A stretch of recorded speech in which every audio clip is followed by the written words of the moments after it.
Sumatera di tanah Minangkabau.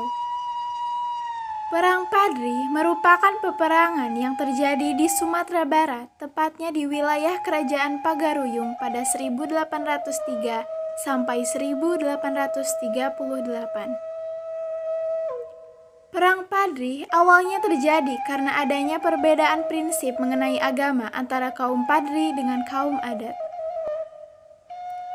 Namun, lama-lama Perang Padri menjadi perjuangan melawan penjajah Belanda, karena kaum Padri dan kaum adat bergabung jadi satu berjuang melawan Belanda. Penyebab Perang Padri. Perang Padri terjadi karena ada pertentangan dari kaum Padri atau kelompok ulama terhadap kebiasaan-kebiasaan buruk yang terjadi di masyarakat. Kebiasaan buruk seperti judi, sabung ayam, minuman keras, tembakau, maupun menggunakan hukum matriarkat untuk pembagian warisan. Namun, masyarakat masih tetap menjalankan kebiasaan tersebut dan membuat kaum Padri marah sehingga terjadinya peperangan.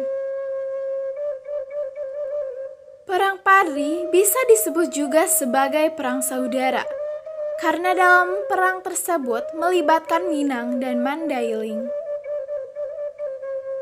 Kaum Padri dipimpin oleh Harimau Nan Salapan, sementara kaum adat dipimpin oleh Sultan Arifin Muningsyah. Dalam buku Sejarah Indonesia Modern 1200 sampai 2004, karya Merle Calvin Reclefs, gerakan pembaruan Islam tersebut dikenal sebagai gerakan Padri karena mereka telah menunaikan ibadah haji di Mekah.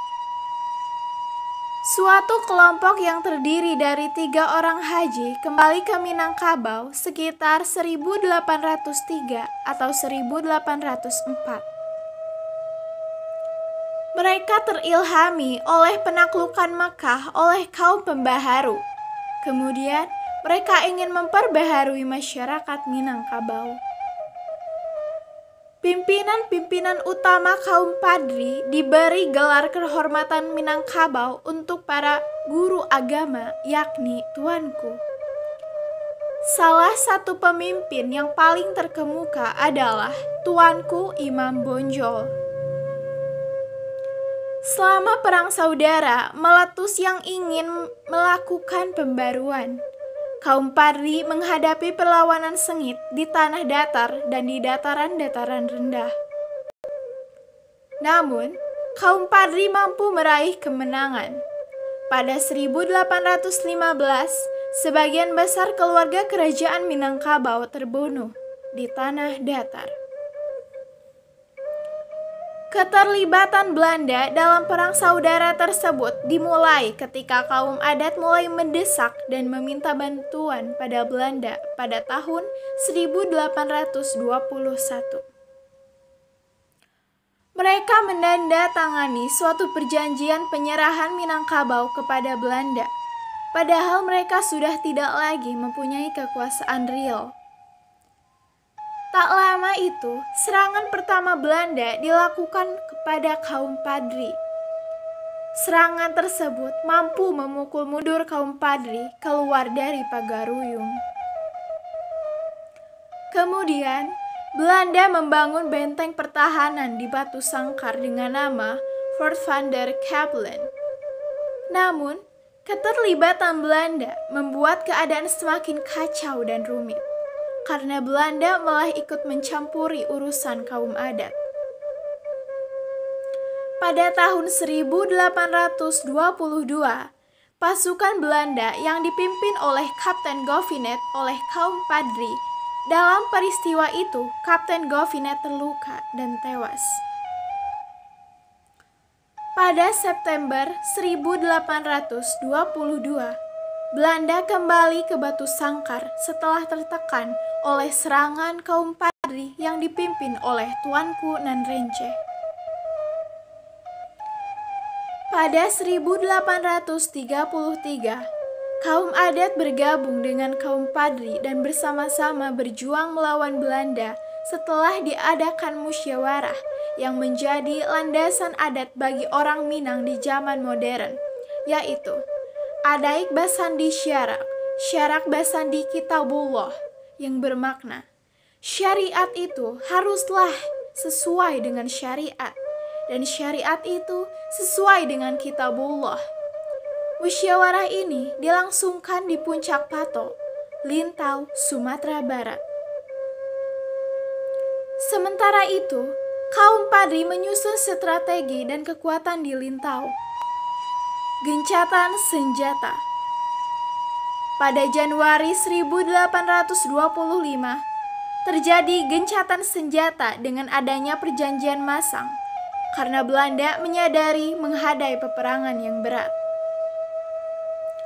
Apalagi di waktu bersamaan, Belanda juga sedang menghadapi perang di Eropa dan melawan Pangeran Diponegoro di Jawa yang mengeluarkan biaya yang sangat banyak. Kaum Padri yang dipimpin oleh Tuanku Imam Bonjol mencoba melakukan pemulihan kekuatan dan mencoba merangkul kaum adat untuk bersama-sama berjuang melawan Belanda. Lahirlah konsensus bersama yang berusaha menegakkan ajaran Islam dan Al-Quran di tanah Minangkabau.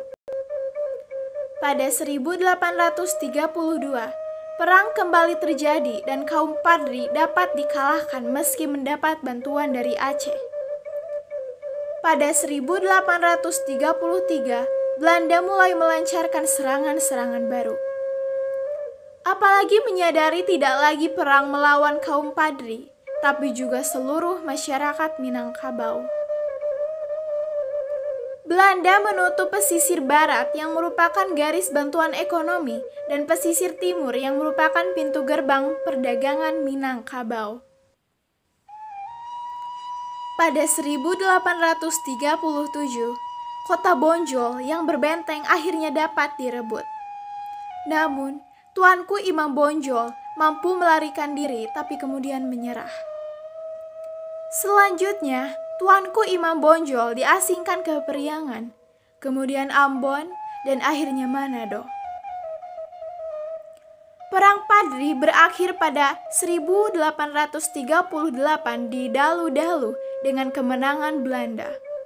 Semua perlawanan rakyat Minangkabau berhasil ditumpas Belanda. Padang Sebe von Landen di bawah kendali Hindia Belanda dan Kerajaan Pagaruyung akhirnya menjadi bagian Pax Nederlandica. Selanjutnya, Belanda mampu menguasai Minangkabau dan mengendalikan para kepala adat atau penghulu. Pada saat itu juga, seluruh Minangkabau menjadi koloniale Rij Belanda.